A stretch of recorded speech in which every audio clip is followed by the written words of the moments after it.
Hi Stampers, I'm Meg from LovenStamps and I'm back with another So Many Stars tutorial featuring the So Many Stars stamp set and the Stitched Stars framelits, which are just amazing. So the card I'm going to show you is actually a pop-up card, so it has kind of a neat tweak to it, but the gorgeous front features the copper foil sheets and the brightly gleaming designer series paper. If you don't watch my blog or my YouTube channel, you might have missed out, but I love DSP card bases, designer series paper card bases, where your card is made from designer series paper. There's so many cool features to that. So you can check that as a hashtag DSP card base on my blog or on the internet.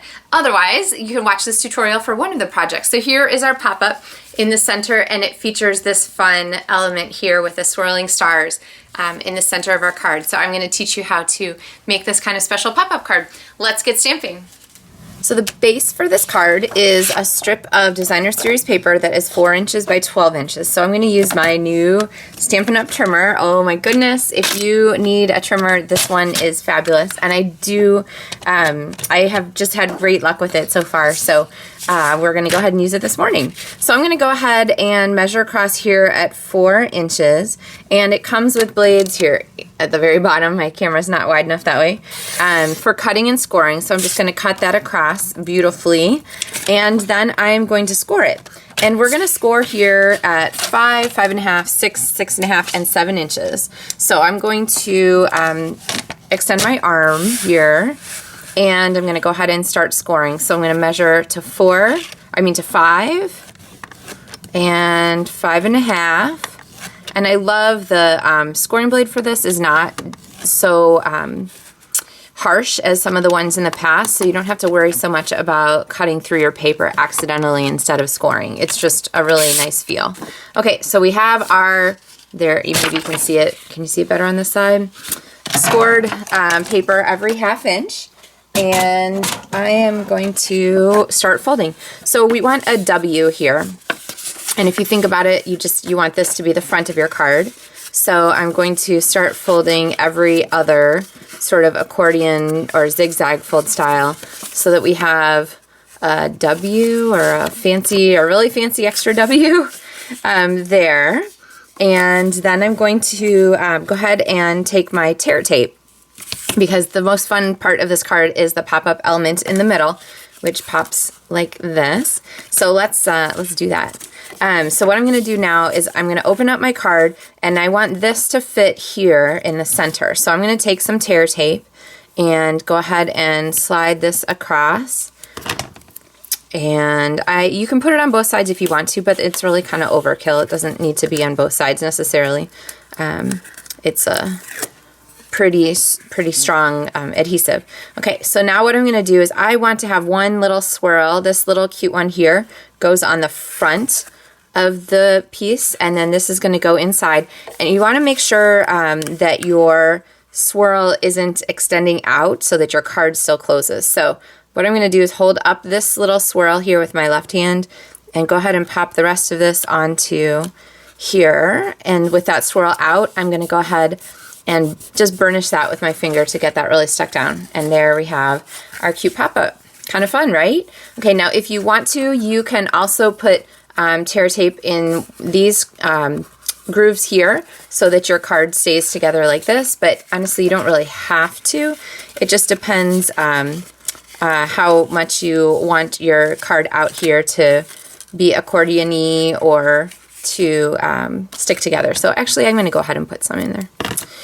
Why not, right? So all you have to do is open these up, and since they're already scored for you, they should just fold down really nicely.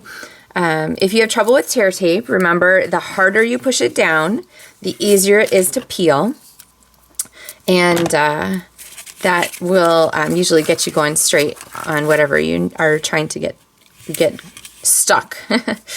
So push down harder, peel up easier. All right, and then we still have our pop-up. Oop, be careful with that little bit on the inside, and then the rest of our card will stay flat. So, okay, so decorations for the front of this card. Let's see here. I have some pieces here ready to go. I have a big strip of the copper foil sheets, which actually is going to get punched here with our dies. This is a stitched stars dies that I love, and through the magic of television have all set and ready to go.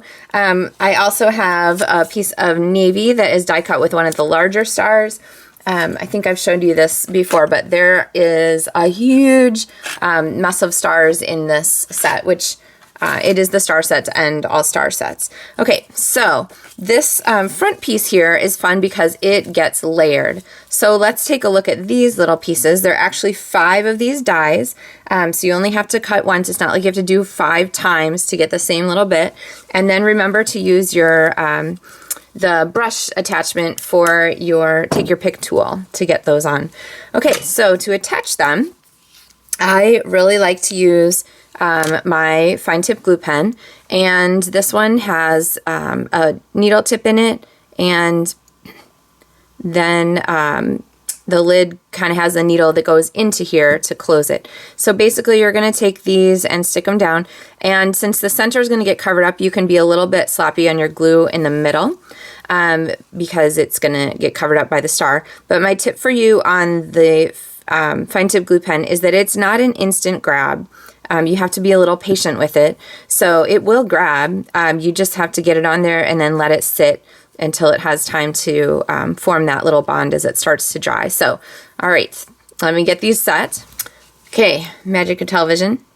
And when you're ready to close the glue, my tip is to put this on your finger, because then you can really pretty easily line up the needle to get it back in there. And you always want to make sure that that's right in there to keep your glue fresh.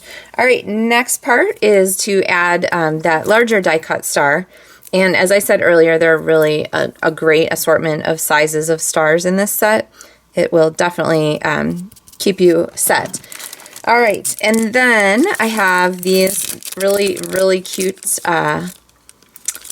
copper stars, the Star Designer Elements from the Holiday Catalog, and one of these is going to go there in the center. Now, this is a really fun creation. This could be anything. It could be an ornament, it could be on a gift tag, it could be on a scrapbook page. There's no end to the happiness that this could give you. Ooh! Like I said, let them dry, crafting wise. So again, think about the star set as something that you can use all year long. Okay, so now I'm going to layer on here. I have a strip of copper foil and my copper foil stars that are from the same Brightly Gleaming Designer Series paper. And here is my tip for adding this narrow strip. So what I'm doing now is adding adhesive, you can see, to the very edge of my Designer Series paper, which means that I can lay my copper strip flat on the table and just bring my Designer Series paper down on top of it, and then I know that it is exactly the right place. And then I'm going to layer this here on the front of my card. Okay, so we have our layer there. And then we need, I have my shimmery white here that I'm going to go ahead and punch, but I'm going to stamp it with the simple joy. When you have something so busy, like this really gorgeous foil star, sometimes a really simple stamped image is just what you want. And so I'm going to go ahead and punch this here, my 2-inch circle punch, and I didn't quite get it where I intended. I really want it up in the corner, so maybe I'll just do it back again. And you know what, actually I'm gonna go crazy. Since it's photopolymer, I can go ahead and punch first and then go ahead and stamp, because it's so much easier to see what I'm doing. So there's my shimmery white, here is my stamp, and now I have it really nicely positioned up on the corner so that it can go in the right place for my stars. Okay, so I'm going to go ahead and adhere this, and this one I'm just going to go ahead and put flat right about here, I think. And I want that joy to be straight with the lines of my card. And then I have my pretty star here. And since we already have some 3D embellishment on there, and I know that this is going to be a special mailer card if I mail it, I'm going to go ahead and use some dimensionals on the back of there. All right, now, remember I said I don't want stuff to stick out. This one's okay because remember this card is only 4 inches wide, so I have an extra 1/4 inch out here if I want to use it, that I can have my star stick out and be an extra little bit dimensional. Okay, now we need an inside to our card, so I'm going to grab these stars here. Go ahead and we'll put some navy stars at the corners here, and then a greeting in the middle, and you can use whichever one. Let's see, sending you love and cheer, or hoping all your Christmas wishes come true. I'm going to go with a sending love and cheer throughout the year, something in the middle. There we go. May your days be bright throughout the year. So a really nice one. And I love this shimmery white cardstock. It's kind of between very vanilla and whisper white, so it's a nice match. When you don't really want stark white on a project to go with the vanilla background paper, but you don't really want to go all the way to vanilla either. So there is our next So Many Stars project. And again, the tutorial for this is available as a PDF when you order something from my online store in November. So that will come directly to you by email after you've placed your order. And if you have any questions, as always, drop me an email or check out my blog for updates at LovenStamps.com. And I look forward to sharing more So Many Stars projects with you soon. Happy stamping. Thanks for watching.